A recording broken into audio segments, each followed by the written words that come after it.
دیکھیے یہ میرا ذاتی تجربہ ہے کہ جب بھی دو مخالفین کی منت سماجت کر کے ان میں صلح کرانے میں کامیابی حاصل ہوئی تو میری یہ کوشش ہوتی ہے، اور اکثر میں فریقین سے پوچھتا ہوں کہ اتنے عرصے کی دشمنیاں اور یہ نفرتیں اور عدالتوں کے دھکے کھانا اور وکیلوں کی فیسیں بھرنا، یہ لڑائی جھگڑے اور مالی نقصانات اور یہاں تک کہ طلاقیں ہو جاتی ہیں، اور کبھی کبھی تو چھوٹے چھوٹے اختلافات کی وجہ سے جانی نقصان بھی ہو جاتا ہے، تو میں پوچھتا ہوں کہ آخر یہ صلح تم نے پہلے کیوں نہیں کر لی؟ یہ 10 20 30 سال دونوں خاندانوں میں جنگ ہوتی رہی، جبکہ تم میں مصالحت کرانے کے دوران مجھے یہ معلوم ہوا کہ تمہارے درمیان کوئی بہت بڑا اختلاف تھا ہی نہیں۔ جو صلح تم نے آج کی ہے سالوں پہلے کر لیتے تو اتنے بڑے نقصانات سے تم بچ جاتے، اور قرآن میں بھی یہی ہے۔ سورہ نساء میں اللہ ارشاد فرماتا ہے وَالصُّلْحُ خَيْرٌ، بہتری صلح میں ہے۔ بس ایک فریق اپنی انا کے خول کو توڑ کر عاجزی کے ساتھ صلح کر لیتا تو بات وہیں ختم ہو جاتی۔ یہ کام تم نے پہلے کیوں نہیں کر لیا؟ کیونکہ مخالفین میں صلح کرانا یہ ہماری تحریک کنز الہدیٰ میں خدمت خلق کی برانچ کے طور پر ہمارے تحریکی منہج و مشن کا حصہ ہے۔ میں اپنے ذاتی تجربات، اپنے پرسنل ایکسپیرینس کی روشنی میں عرض کر رہا ہوں۔ آپ کو یہ سن کر حیرت ہوگی کہ اکثر مجھے یہ جواب ملتا ہے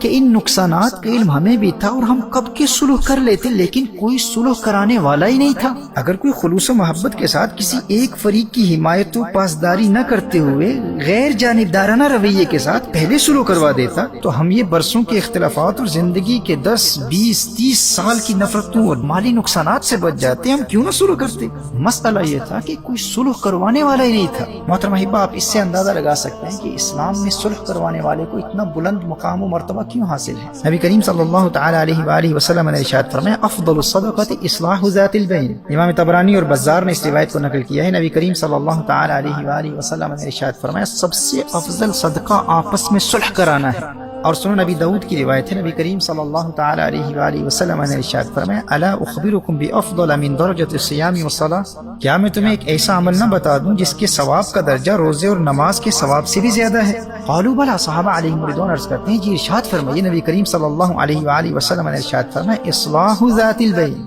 آپس میں دشمنی رکھنے والے دو شخصوں کے درمیان صلح کرانا۔ میرے بھائی اور بہنوں، صلح کرانے والے کو قیامت کے روز کثرت سے نفلی عبادات، نمازوں اور روزوں میں مشغول رہنے والوں اور صدقات اور خیرات میں لاکھوں کروڑوں اربوں اور خربوں خرچ کرنے والوں سے بھی زیادہ بلند و بالا مقام پر فائز کیا جائے گا۔ یہ مقام اسے ملتا ہے جو دو ناراض لوگوں میں صلح کرانے کو اپنی زندگی کا مشن بنا لیتا ہے۔ اپنے معاشرے میں، اپنی فیملیز میں، اپنے رشتہ داروں میں ایسے لوگوں کو تلاش کریں جو ایک دوسرے سے دور ہو چکے ہیں اور عین ممکن ہے وہ اپنے مخالفین سے صلح کرنا بھی چاہتے ہیں، بلکہ اکثر یہ دیکھنے میں آیا کہ ڈیپ ڈاؤن دونوں کے دلوں میں یہ خواہش ہوتی ہے کہ کوئی مخلص و سنجیدہ اور معاملہ فہم انسان ہم میں صلح کروا دے۔ وہ بیچارے برسوں سے منتظر ہوتے ہیں کہ کوئی آئے اور ہمارے باہمی اختلافات و تنازعات اور غلط فہمیوں کو دور کر کے ہم میں صلح و سمجھوتا کرا دے۔ اچھا، کبھی ایسا بھی ہوتا ہے کہ ایک پارٹی یہ سمجھ رہی ہوتی ہے کہ دوسرا فریق صلح کرنا ہی نہیں چاہتا، جبکہ ان کی غلط فہمی ہوتی ہے، بس ایک تیسرے بندے کی ضرورت ہوتی ہے جو اپنی گفتگو کے دوران باتوں سے اندازہ لگا لے اور تھوڑی سی محنت سے غلط فہمیوں کا ازالہ کرتے ہوئے فریقین کو مثبت باتیں بتانے والے کی ضرورت ہوتی ہے۔ یہ تو ایک ایسا عظیم مشن ہے۔ سنن نبی داؤد کی حدیث ہے، نبی کریم صلی اللہ تعالی علیہ وآلہ وسلم نے ارشاد فرمایا لم یکذب من نما بین اثنین لیصلح،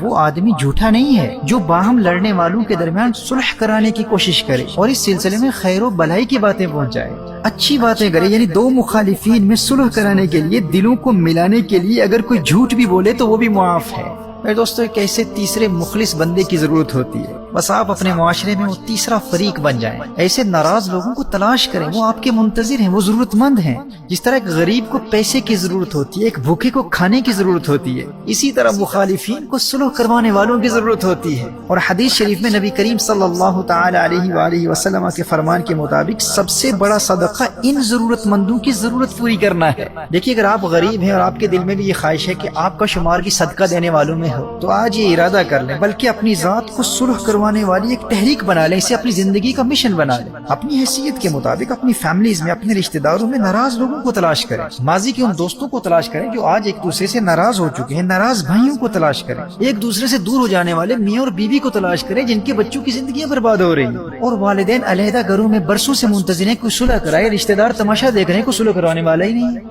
اسی طرح مخالف خاندانوں کو تلاش کریں جو ایک دوسرے کے جانی دشمن بن چکے ہیں، مخالف کمیونٹی لیڈرز کو تلاش کریں، مخالف علماء کو تلاش کریں، اور اپنے طور پر علیحدہ علیحدہ دونوں پارٹی سے انتہائی حکمت عملی کے ساتھ مصالحت کی نیت سے بات چیت شروع کر دیں، اور اس دوران ان کے معاملات اور تنازعات کا ذکر کسی سے نہ کریں۔ اب ایسا نہیں ہے کہ اپنے آپ کو بہت بڑا مصلح ثابت کرنے کے لیے، اپنی چودراہٹ چمکانے کے لیے سوشل میڈیا پر ان دونوں کا راضی فاش کر دیں۔ نہ، اگر لوگوں میں اپنا مقام و دبدبہ اور اپنی ذاتی برتری ثابت کرنے کے لیے، اپنی ٹور بنانے کے لیے صلح کروائیں گے تو بجائے نیکی کے اللہ جل وعلا کے غضب و عذاب کے مستحق ٹھہریں گے۔